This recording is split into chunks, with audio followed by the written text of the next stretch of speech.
Well, welcome along to another edition of Hong Kong Direct. Plenty coming up in today's show for you. Let's take a look at what is coming up on the programme. We're going to speak to Andrew Forsman, the Kiwi handler, due to bring Aegon over for FWD Champions Day at the end of April. And we'll also be delving into the mind of Zac Purton as he prepares for another big weekend of racing coming up from Sha Tin. Well, firstly, on this week's edition of Hong Kong Direct, I managed to catch up with Andrew Forsman this week as he prepares Aegon to come over for the Champions Mile at the end of April. And here's what the Kiwi handler had to say. Yeah, very excited. Obviously, to have the opportunity to go up there and compete against the best in Hong Kong is a big thrill, and happy to be a part of it. Andrew, for those that perhaps don't know a great deal about you, obviously there were many, many years spent in partnership with Murray Baker. I imagine that experience, that apprenticeship, if you will, has stood you in great stead for travelling horses, something that you've been accustomed to in recent years as well, of course. Yeah, absolutely. Very lucky in the time that I was with Murray to have an association travelling a lot of good horses. So that's given me, obviously, the connections and the capabilities to do this with Aegon, and so far it's working out. Just on the type of horse that he is, Andrew, obviously he won his first 5 races, this horse. He's a Group 1 winner. He won a New Zealand 2,000 guineas. He's got some very good place form in the book. He's certainly worthy of his place, isn't he, coming to Hong Kong?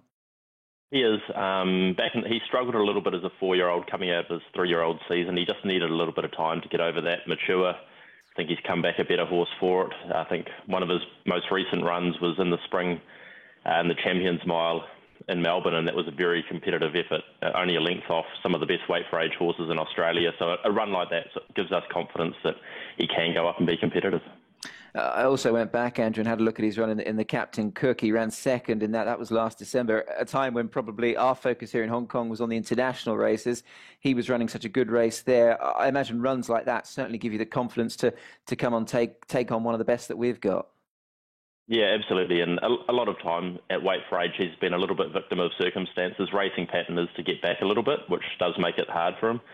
So I hope it'll be a smaller field in Hong Kong, and that would certainly help him. We won't have to get too far off them and give them such a start. One horse that you won't want to be too far off, of course, is Golden 60. I'm not sure if you were at that sale or maybe you'd seen him at that sale. Obviously, he went through the sales ring in New Zealand, but he's a superstar. What's your overriding feeling taking on a horse like him? I imagine just to get close and give him a race would be something, but beating him would be something else, wouldn't it? Oh, yeah, we won't get too carried away on that front. He's on his home patch, and we'd just be happy to be, within a length or two of him, really. And if we could give him a fright, that'd be a great thrill. But look, he's the home champion and clearly going to be very hard to beat if he brings his best form. Talking of champions, Andrew, obviously you've been immersed in New Zealand racing for a fair while now. You're obviously very well established. I imagine you remember horses like Sunline and Grey Invader and Romany Conti. Back in that early 90s period, the Kiwis would come over to Hong Kong and really obviously challenge and win races.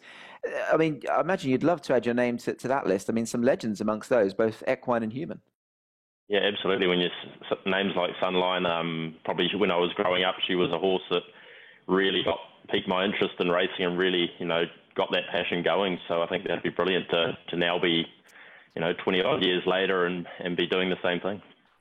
I read an article, Andrew, that obviously you deliberately missed some big races in Sydney to come here. Obviously, the connections as well. It can never be done without the owners and the connections. You actually keep a share in this horse, don't you? I was reading, purely because you missed out on a very good one beforehand.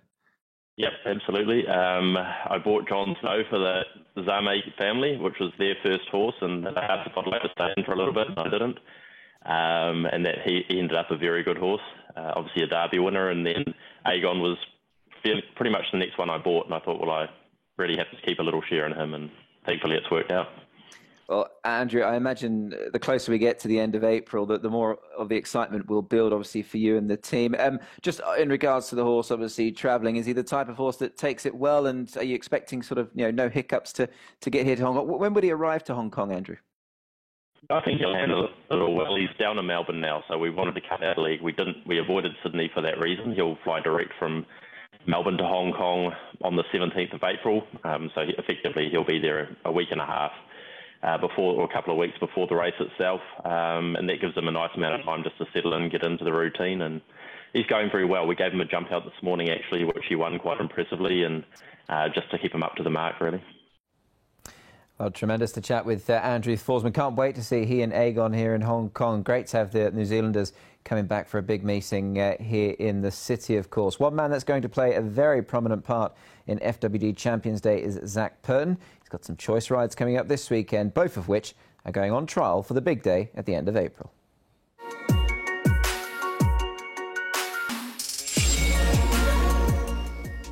California Spangle, a length on Golden 60. California Spangle, the chess master. That is Purton, tactically brilliant.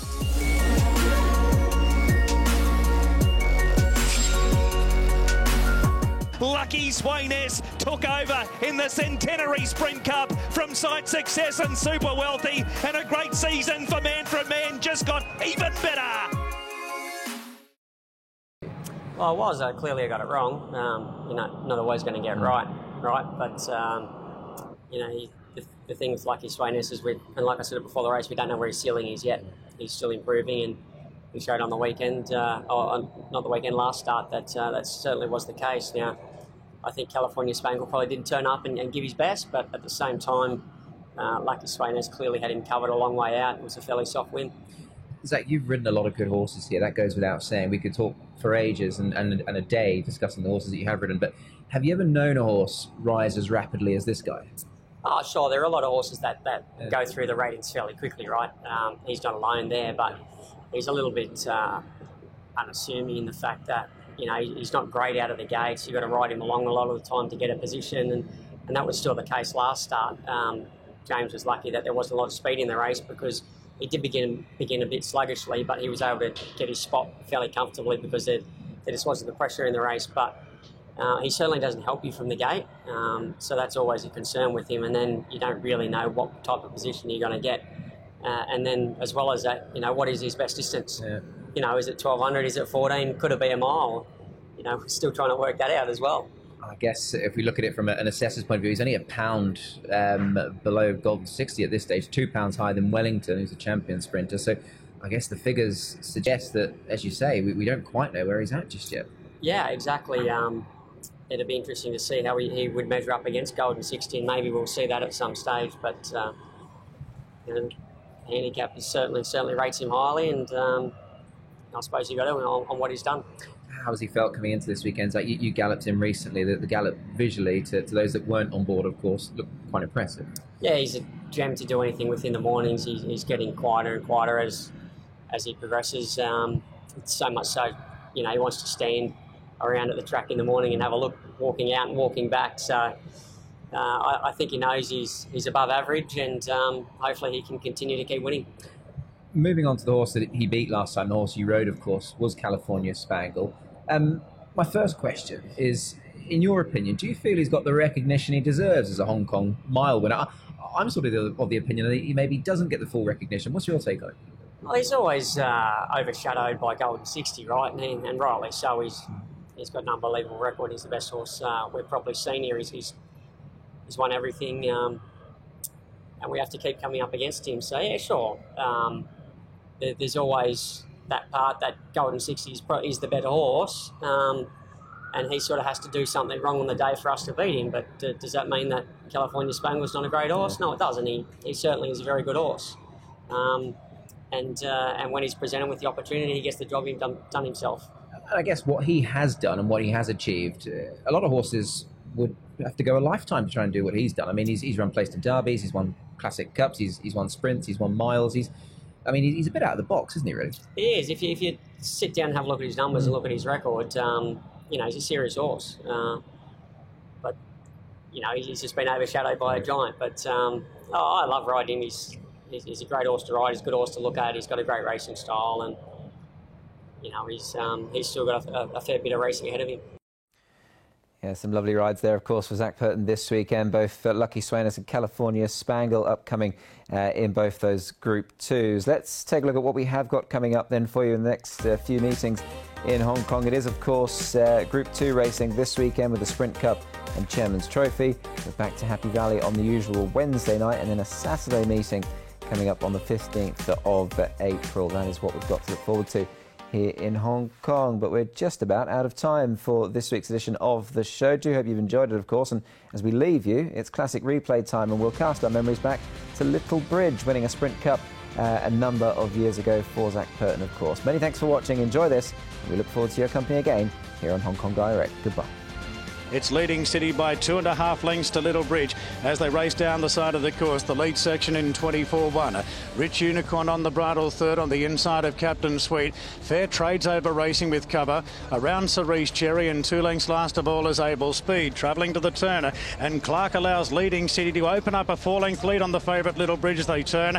And Zac Purton just starting to squeeze him up now as they race into the straight. Captain Sweet full on goes to third, then Fair Trade down the outside. At the 250, Leading City's coming back to Little Bridge. He's got chasing to do though, Little Bridge. Leading City still in front, but now Little Bridge starting to lengthen. Captain Sweet still there. Fair Trade the outside as Purton sends the favourite Little Bridge to the front and kicked away from Leading City and Captain Sweet, and he's too good in the Sprint Cup.